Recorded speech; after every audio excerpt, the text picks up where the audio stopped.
A tale of two teams. Rutgers pulls out a win at home against a peer program, a Big Ten foe. How did they do it? Let's get to it.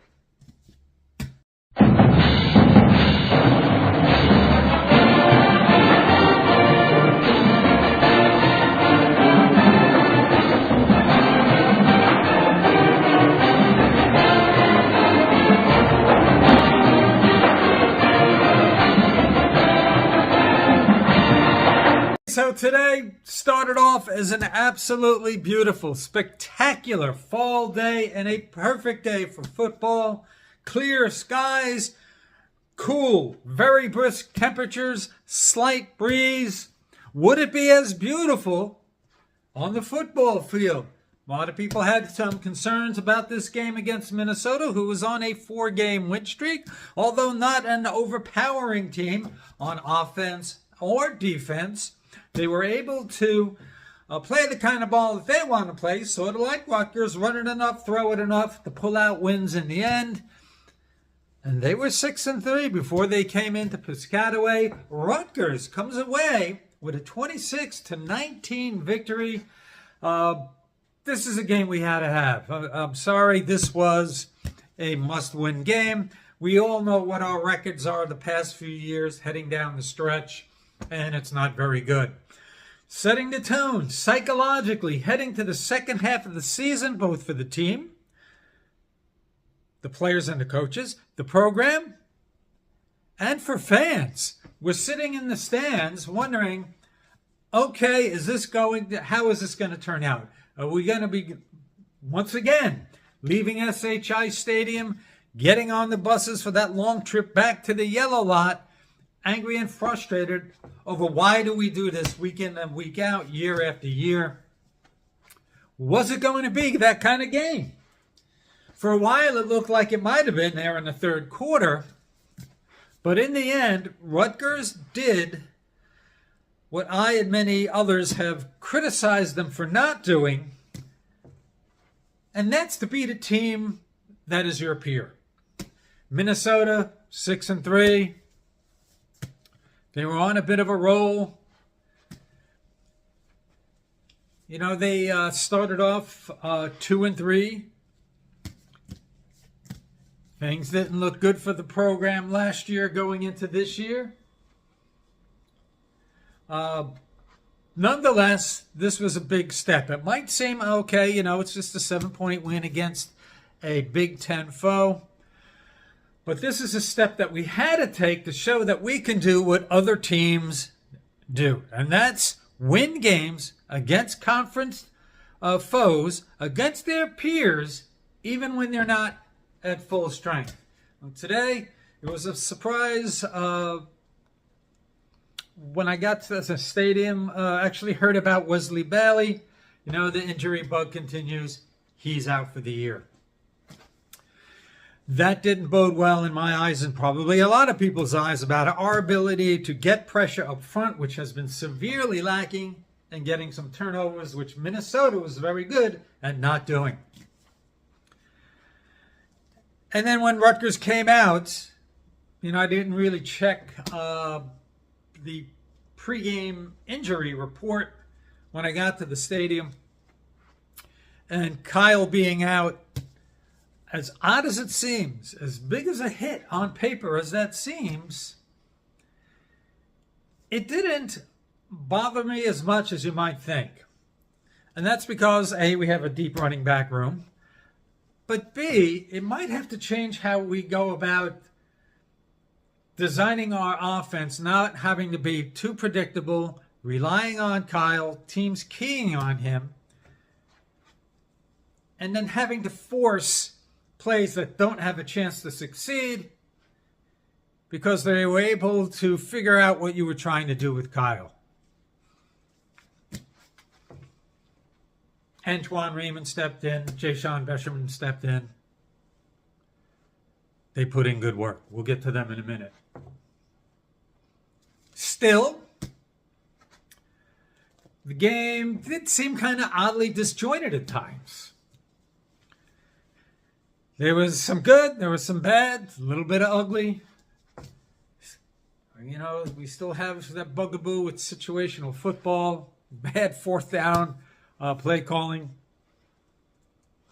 Although we did convert on one today, that was, nothing comes easy for us. It was rather bizarre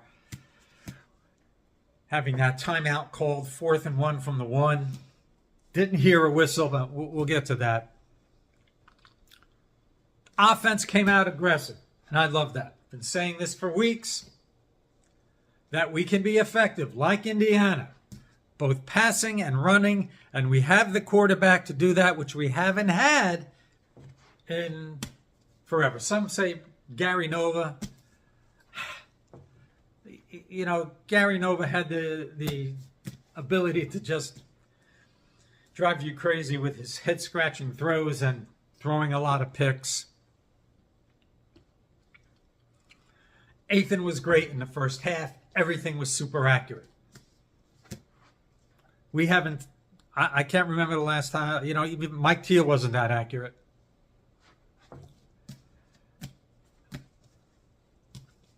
Came out throwing like that. We were aggressive in the passing game. It's almost like we were getting away from what it is, what our identity is. But Antoine Raymond had a good start. Very good start to the game. It seemed like initially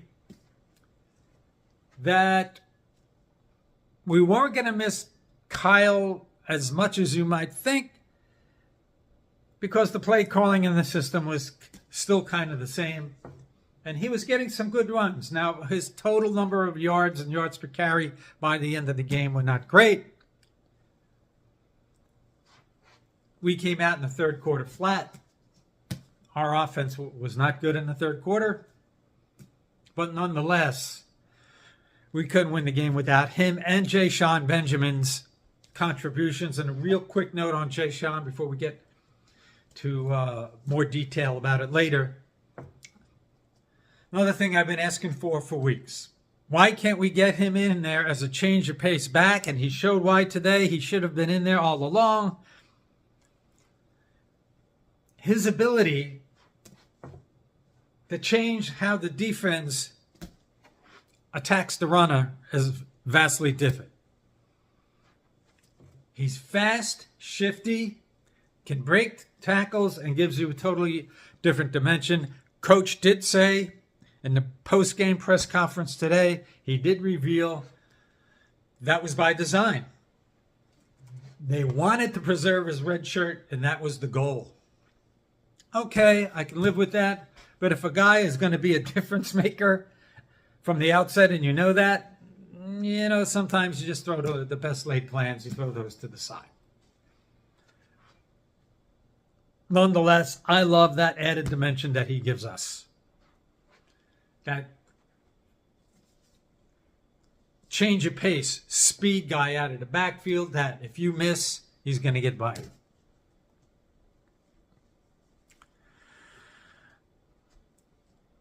The offense started off, as I said, aggressive.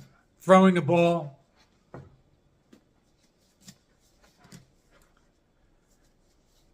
Antoine was getting some of his yards.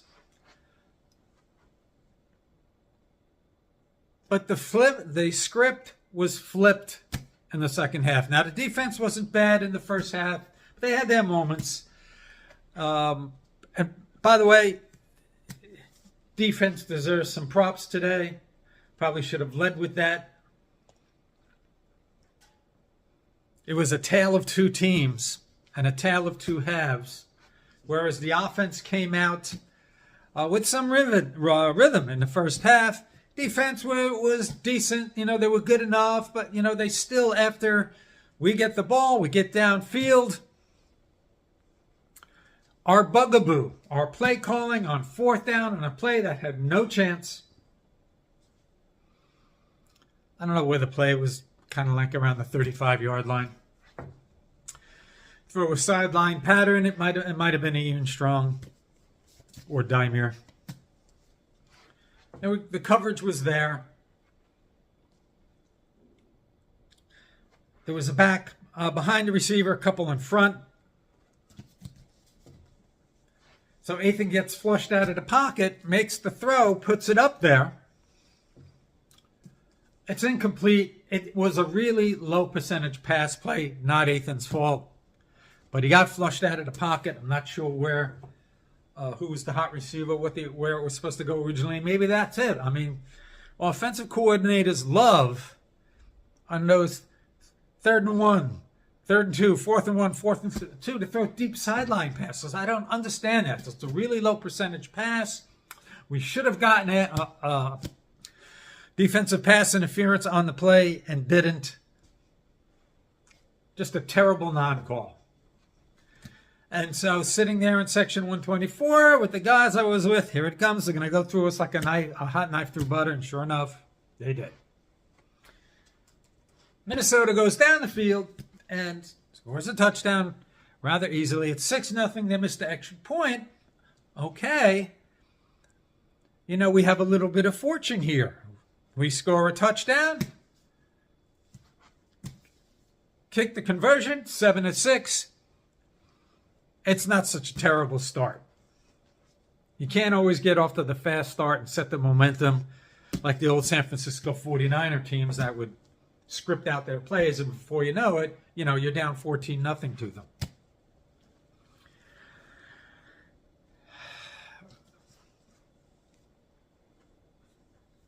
So we get the ball back, and we actually march down the field, and we do a pretty good job. We take a 7-6 lead.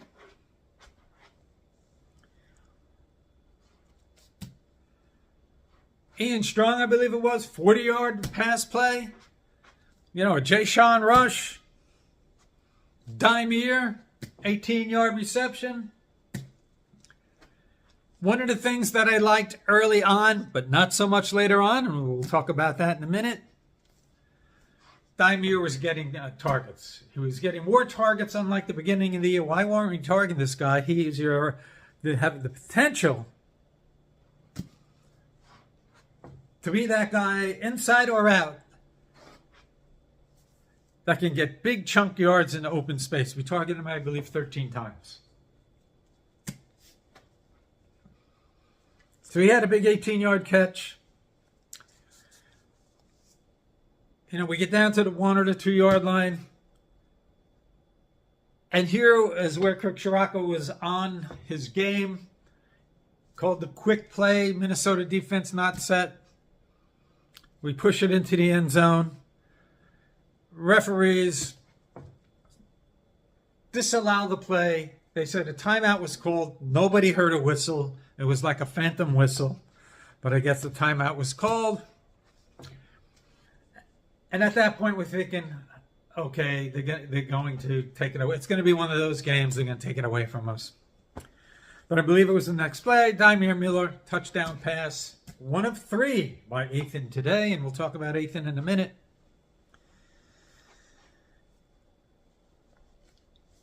Now, Minnesota gets the ball back, they move the ball downfield. They kick a 50 or 51-yard field goal. The left-footed kicker on Minnesota is actually pretty good despite missing an extra point, make it 9-6 or 9-7. But that didn't bother me so much. As long as we were moving the ball and being fluid on offense like we've been the past couple games, and I think that's at least partially due to us opening it up, not being so predictable. Coach was saying after the game that the offense is just getting more comfortable and they're starting to get more into a rhythm. But, there's a definite change away from run, pass to, okay, we'll open things up, and we have the quarterback for it. Although Ethan's numbers were not great today. I think he had like 52% completion. The dropsy bugaboos were back today. We probably dropped another 5-6 passes. This poor guy, he should be a 60% passer. And I look at his throwing motion, the way that he throws the ball, and he throws a really tight spiral. And it comes in on a straight line, perfect spiral, at pretty good velocity. Yeah, sometimes he, misses a little high, and he did today, but that's not what the point I'm trying to make now. I think maybe the pass is too tight. The spiral's too tight. Guys lose their focus because it's so well thrown, wind up dropping the ball, and Daimir had 3 today. Really disappointed. He had 2 touchdowns. 3 drops, a couple in big spots. That can't happen. One of the things that was good about winning this game, not just because we did what we were supposed to do in beating a conference foe who was a peer team, but things didn't always go our way. Some untimely penalties, drops, an interception that shouldn't have been an interception, and we still wound up winning the game. Let's go through some stats. Stats were fairly close. The defense did a yeoman job. Minnesota was kept under 300 yards until that last drive of the game with, less than 2 minutes, minute and a half left, and they got to the 300-yard mark. Chibome led the team in tackles today with 12, I believe. We had 4 sacks. We'll get to the defense in a second. They had some pressure. They were flushing Brosmer out of the pocket. Brosmer, we'll get to that in a second. Let's go through some stats. First downs, close. Rutgers had 19. Minnesota had 18. Third down conversions. This is where we did well today. Most of this was very early in the game and very late in the game.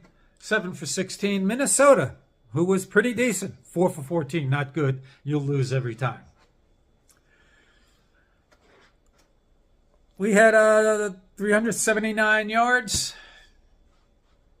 Minnesota barely got to 300. 71 plays to Minnesota's 64. We had 260 yards passing to Brosmer's 240.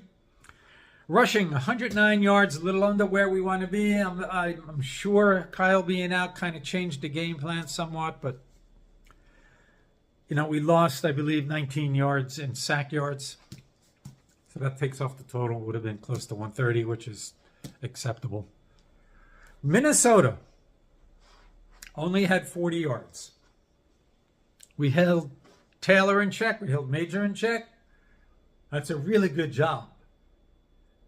No chunk plays. There was one missed assignment. I don't know if it was a missed assignment. Guy wide open, and I pull my hair out every time I see this. Major, wide open, running back, wide open out in the flat for a screen pass in the third quarter. Sets the tone. Touchdown, easy touchdown. We seem to be averse to calling the screen plays. A couple times we did, they succeeded. Other teams seem to do very well against us in that regard. And that always gets me a little bit bothered and worried because we don't defend it well.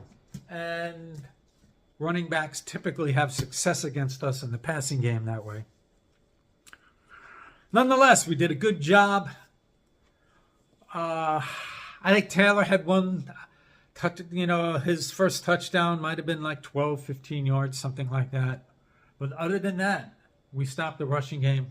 That's a good job. Red zone, our average for the year, 72, 73%. That's 122nd in the country. Not very good. We were 4 for 5 today. For non-math majors like myself, 80%.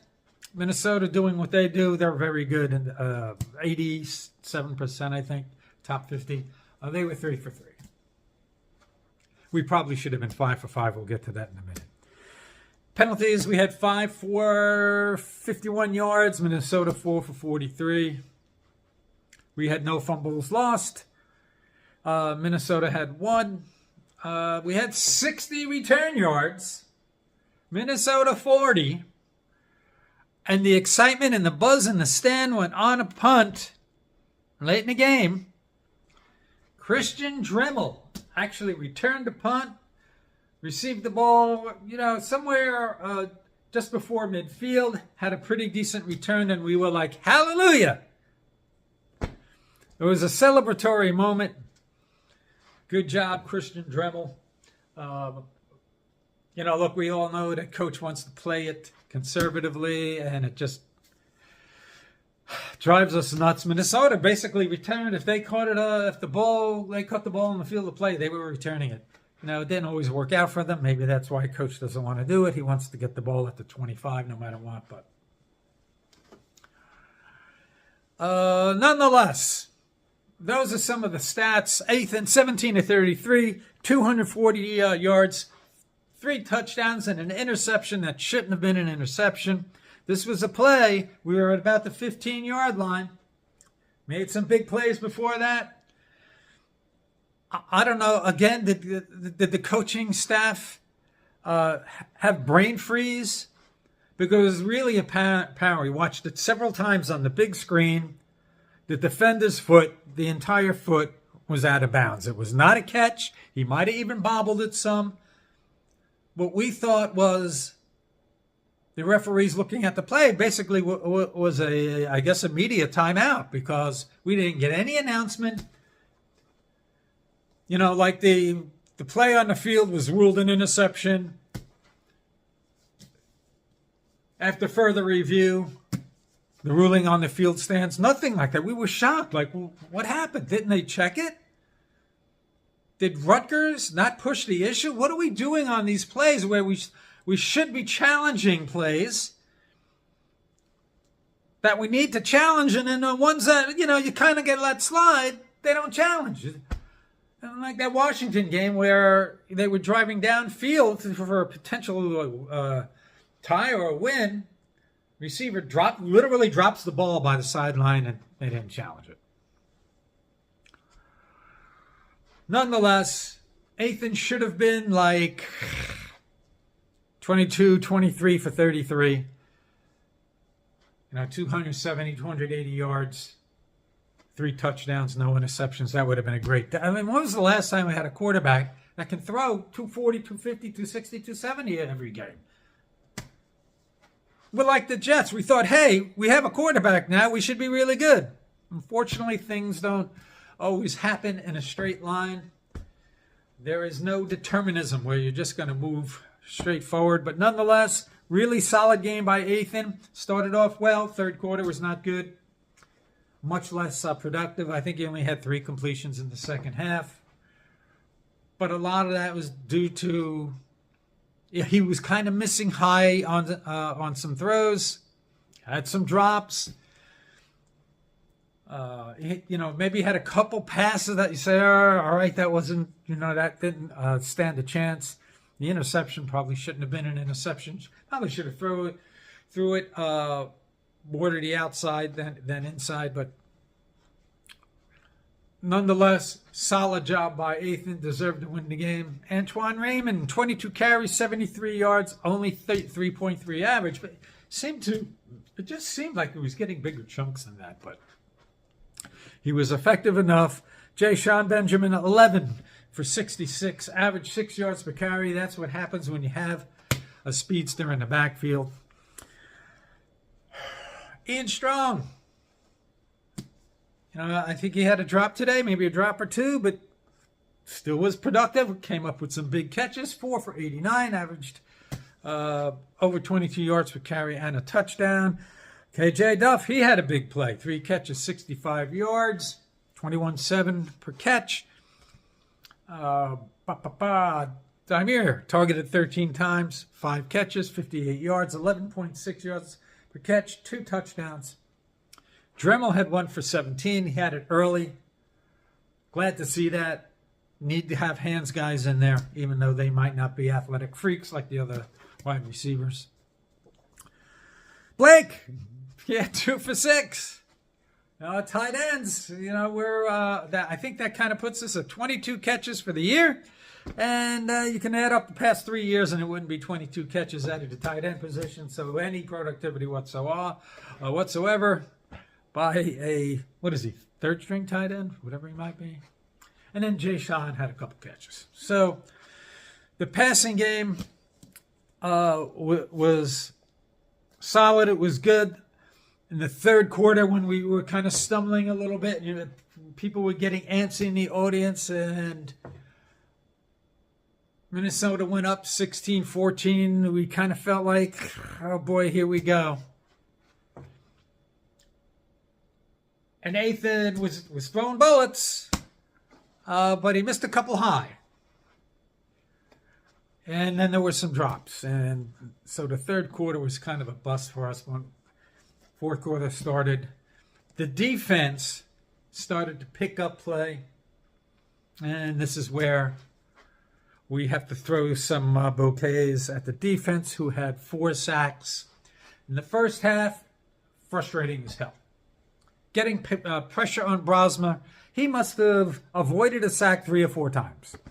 Spun out of the defender's grasp.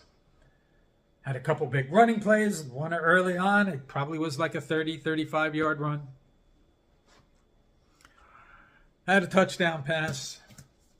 Just couldn't get there. We've talked about this a lot. Have to get the quarterback on the ground. If you can't get him on the ground, you got to disrupt him and getting in his face and mess up his rhythm. First half, we kept missing. So getting to the end of the third quarter and fourth quarter, you could see they were picking up steam. Tyreen Powell had 5 tackles today, but a big forced fumble. A lot of people happy for him and his ability to make an important play, as banged up as he is. Griffin had a sack. Walker had a sack.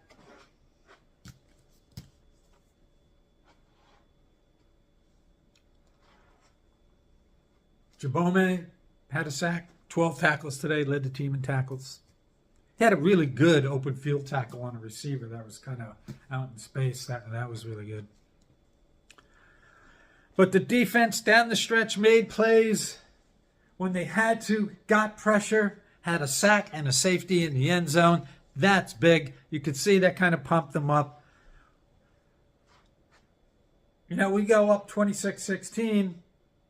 Minnesota gets the ball back, and you could see the defense is juiced. And there was this one play where Brosma threw a deep out, and I didn't get a chance to see who the back was, but he just jumped too early. And a ball that was a sure interception. And that would have ended everything there. That would have been the cherry on top of the cake. He misses it. Minnesota winds up converting on 3rd and long, move down the field. They get into the red zone, but they, on 4th down, decided to kick the field goal instead of going for the touchdown. So it didn't hurt us that badly, but still things were a little nip and tuck until that last onside kick. But really good job by the defense. Coach in the post-game press conference said that Joe Harris-Simiak broke the wall down to its studs and basically just repieced and recreated the defense. And, there were times during the game where you're like, oh boy, here we go. It's 3rd and long. The receiver's wide open. We're not getting the sack. We missed the tackle there. But there were times that they were also getting off the field. So it was kind of a mixed bag. But they were keeping Minnesota in check on the scoreboard, and that's what matters.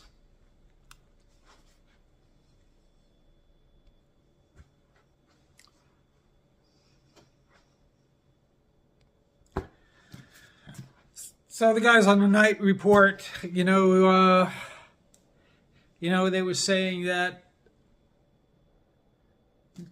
the bye week is not a panacea. You can't nurse all your slights and your hurts to get physically better 100%. But having some guys in there, even if they're not 100%, made a difference.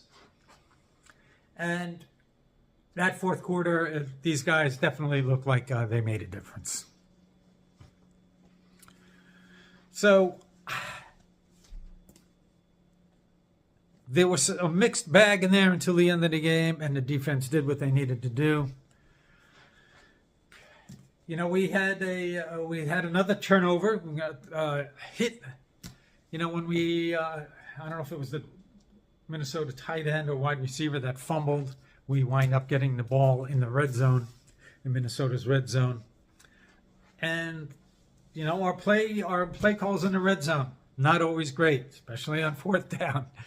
But we had an inside slant that was just an absolute perfect play, and that we need to do more of. It might have been, was it Ian Strong? It might have been Ian Strong. Nothing too fancy, nothing too cute, no throwing it up against the sideline, hoping a guy makes a contested catch.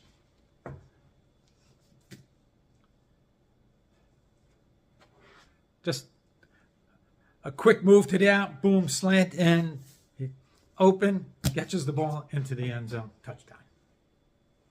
So we were able to get turnovers against a team that doesn't make a lot of turnovers, and frankly, we're a team that doesn't get a lot of turnovers.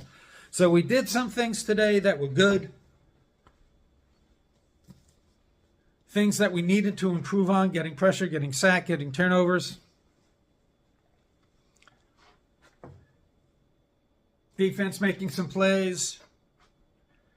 Freshman running backs being productive. Our quarterback making plays, 3 touchdowns. Wide receivers, despite dropping a bunch of balls today, still managed to make some plays. So there was some good in there. You know, I had a little bit of bad, you know, some of the drops.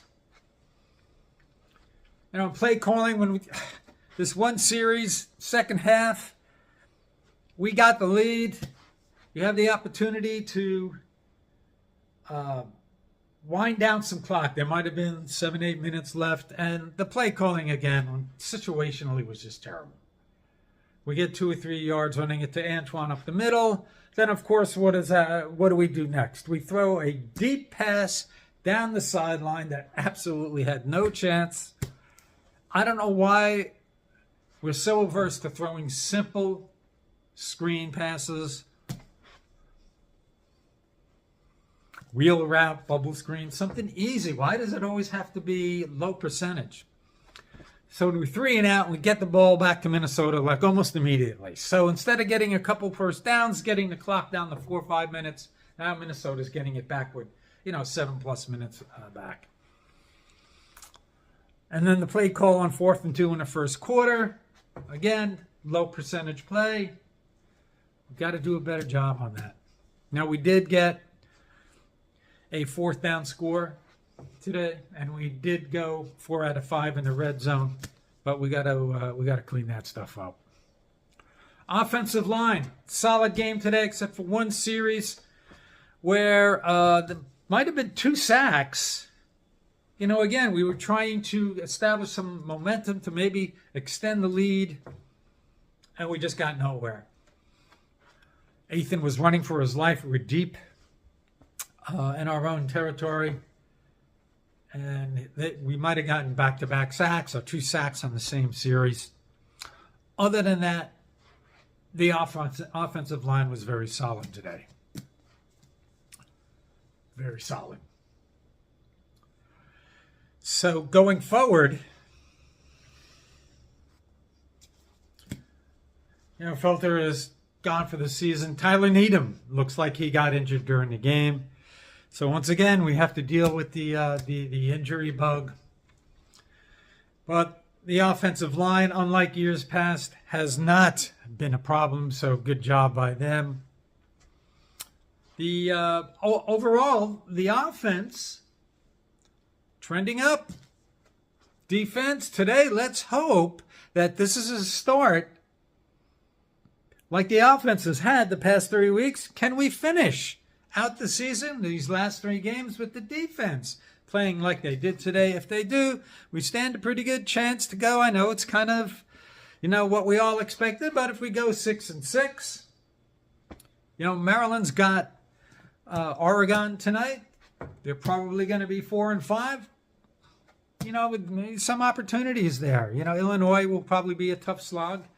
Even Michigan State, their record isn't great, but they play better defense than their record might indicate. They may be a tougher game.